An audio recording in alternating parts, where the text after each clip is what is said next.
नमस्कार, मैं कुंदन जमयार। आप देख रहे हैं यूपी मांगे उत्तर। बीते एक महीने से समान नागरिक संहिता यानी यूसीसी की चर्चा हर तरफ है। उत्तराखंड में यूसीसी का ड्राफ्ट तैयार हो चुका है। जल्द ही ड्राफ्ट सरकार को सौंपा जाना है। कहा जा रहा है कि उत्तराखंड ड्राफ्ट की तरह केंद्र सरकार भी यूसीसी पर ऐसा मसौदा तैयार कर सकती है। देश में एक वर्ग यूसीसी का समर्थन कर रहा है। यूसीसी के पक्ष में समर्थित वर्ग का कहना है कि इसके लागू होने से देश भर में सभी के लिए एक समान कानून होगा। यूसीसी का समर्थन करने वाले लोगों की दलील है कि इसके लागू होने से महिला, खासकर मुस्लिम महिलाओं की जिंदगी में बदलाव आएगा। यूसीसी के आने से हलाला और इद्दत जैसी प्रथाओं से आजादी मिलेगी, तो दूसरी तरफ एक वर्ग यूसीसी का विरोध भी कर रहा है। मुस्लिम धर्मगुरु और कुछ सियासी दल इसके विरोध में आवाज बुलंद कर रहे हैं और कह रहे हैं कि देश की विविधता के लिए यूसीसी सबसे बड़ा खतरा है। यूसीसी के विरोध में दावा किया जा रहा है इससे इस्लाम और मुसलमान दोनों खतरे में पड़ जाएंगे। यानी यूसीसी के समर्थन और विरोध में देश भर में माहौल बनाया जा रहा है। हालांकि अभी तक केंद्र के यूसीसी का ड्राफ्ट तैयार नहीं है, लेकिन उससे पहले ही यूसीसी पर भ्रम की स्थिति बनाई जा रही है और सबसे ज्यादा भ्रम की स्थिति महिलाओं के अधिकार को लेकर पैदा की जा रही है। तो खास पैनल के साथ आज हम जानेंगे कि यूसीसी से महिलाओं को क्या फायदा, क्या नुकसान होगा। यूसीसी पर महिलाओं के मन की बात आज हम जानने की कोशिश करेंगे। सबसे पहले आपको दिखाते हैं एक रिपोर्ट।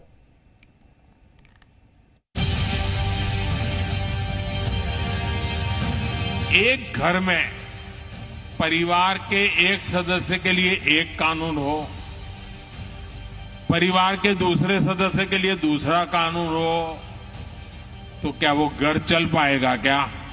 और सुप्रीम कोर्ट ने बार बार कहा है, सुप्रीम कोर्ट डंडा मारती है, कह रही है कॉमन सिविल कोड लाओ।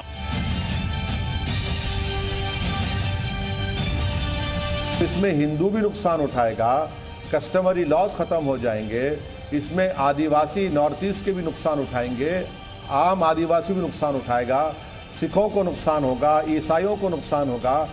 देश का फायदा कुछ नहीं है इसमें।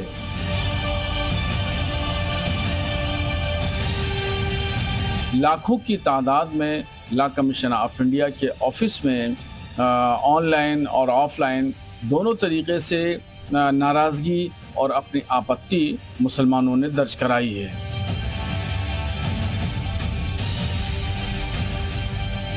यूसीसी के बारे में जनता में भ्रम फैलाया जा रहा है। तो कावड़ यात्रा एक ऐसा वो था कि जिसमें लाखों लोगों से मुलाकात होती है। 4 करोड़ लोग चलते हैं, उनमें से बहुत से लोगों से मुलाकात पिछले 3 दिनों में हुई है। तो जहां किसी के मन में कोई डाउट है उसको दूर करने का प्रयास किया।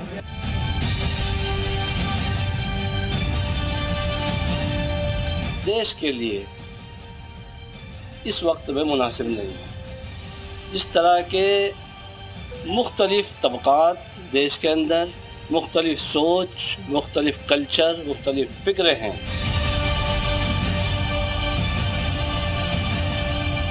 से ये यूनिफॉर्म आ रहा है, इक्वलिटी के लिए ही आ रहा है, तो ये इक्वली होना चाहिए ताकि सारे लोग की यूनिटी बनी रहे, सारे धर्म की और सब लोगों की यूनिटी बनी रहे, इससे कोई किसी में फ़र्क ना कर सके।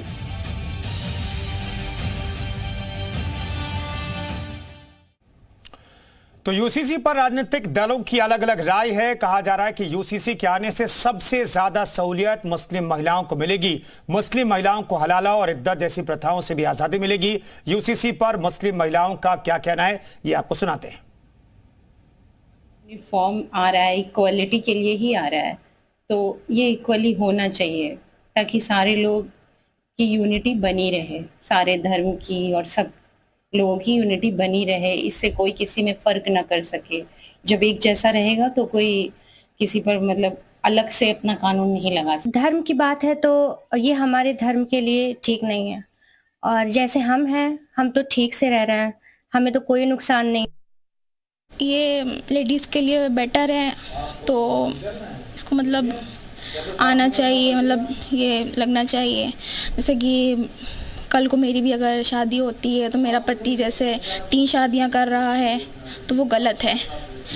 तो अगर ये आ जाता है तो हम लेडीज़ के लिए बहुत बेटर है। कोई भी लेडी ये नहीं चाहेगी कि उसका हस्बैंड 3 या 4 शादी करे, ऑब्वियसली एक के साथ रहे और अच्छे से एक जो होता है पूरा जीवन वो एक साथ जिए। और हलाला जैसी चीज़ों पे हम नहीं एग्री करते हैं। इसीलिए हम चाहते हैं कि ये आए। कुछ पार्ट जो हमारा जो इसमें लिया गया है, मतलब इस्लाम से जो अच्छी चीज़ें हैं हम चाहते हैं वो कंटिन्यू रहें। अदरवाइज जो डीमेरिट्स हैं या कह सकते हैं जो मतलब लोगों को नहीं समझ में आती हैं, अगर उसमें कुछ चेंजेस होते हैं तो इट्स ओके। तो यूसीसी पर आज हम बहस करेंगे और खासतौर पर महिलाओं का नजरिया क्या है यूसीसी को लेकर, क्या खासतौर पर मुस्लिम महिलाओं का नजरिया क्या है, ये हम जानने और समझने की कोशिश करेंगे। प्रधानमंत्री नरेंद्र मोदी ने कहा कि एक परिवार में दो कानून नहीं चल सकते, दो तरह का कानून नहीं चल सकता, यानी कि पुरुषों के लिए अलग और महिलाओं के लिए अलग। हालांकि उनके देश का भी मतलब था और एक परिवार का भी मतलब था, और परिवार कौन सा परिवार है इसका मतलब आप समझ गए होंगे। इस पर बातचीत करने के लिए तमाम मेहमान हमारे साथ जुड़ रहे हैं। नेहा खान नेता बीजेपी के हमारे साथ मौजूद हैं, प्रियंका गुप्ता प्रवक्ता हमारे साथ कांग्रेस की जुड़ेंगी, शबनम खान हमारे साथ स्टूडियो में मौजूद हैं, सामाजिक कार्यकर्ता हैं, उजमा परवीन हमारे साथ सामाजिक कार्यकर्ता मौजूद हैं, रजिया बेग महिला वकील भी हमारे साथ मौजूद हैं। पहला सवाल शबनम खान, जब प्रधानमंत्री कहते हैं कि एक घर में दो कानून नहीं चलेगा, तो ये दो कानून का मतलब हम और आप बहुत बेहतर तरीके से समझते हैं। यूसीसी आ रहा है तो सभी के लिए एक कानून होगा, चाहे हिंदू हो, मुस्लिम हो, चाहे लड़का हो, लड़की हो, पुरुष हो, महिला हो। ये जरूरी लगता है आपको ये कानून? कुंदन भाई, बहुत टाइम से हम लड़ाई लड़ रहे हैं महिलाओं के लिए कि इक्वालिटी का अधिकार होना चाहिए, हम सबको बराबरी का दर्जा दीजिए। जब हम बराबरी की बात करते हैं तो बराबरी का मतलब क्या होता है?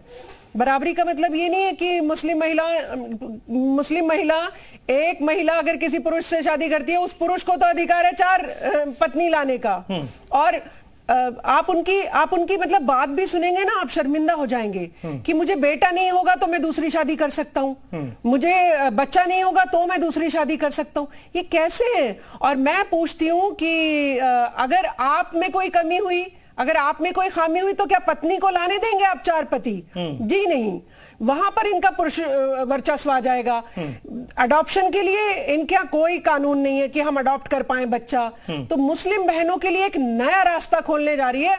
और ये जो कह रहे हैं ना आदिवासी नाराज होंगे, सिख भाई नाराज होंगे, अरे भाई कोई नाराज नहीं होगा। जब हमारा देश एक है, जब हम सब एक ही गुलदस्ते में अलग अलग तरीके के फूल हैं, खूबसूरती हमारे देश की यही आप बताते हो, तो हमारे देश का कानून भी एक होने दो ना, कम से कम महिलाओं को तो सशक्त होने दो। यही तो कहा जा रहा है कि भाई इस गुलदस्ते में अलग अलग किस्म के फूल हैं, वो सब बराबर हो जाएंगे, वो गुलदस्ता खराब हो जाएगा। नहीं, ये दावा किया जा रहा है कुंदन भाई।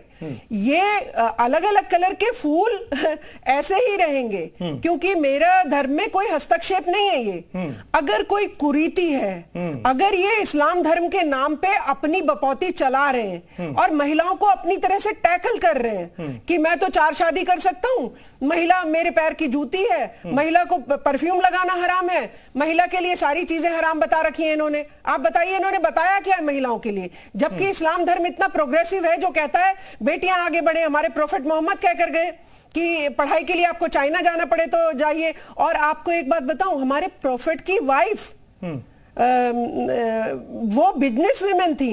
अगर उन्हें रोक लगानी होती तो वो क्यों शादी करते बिजनेस विमेन के साथ?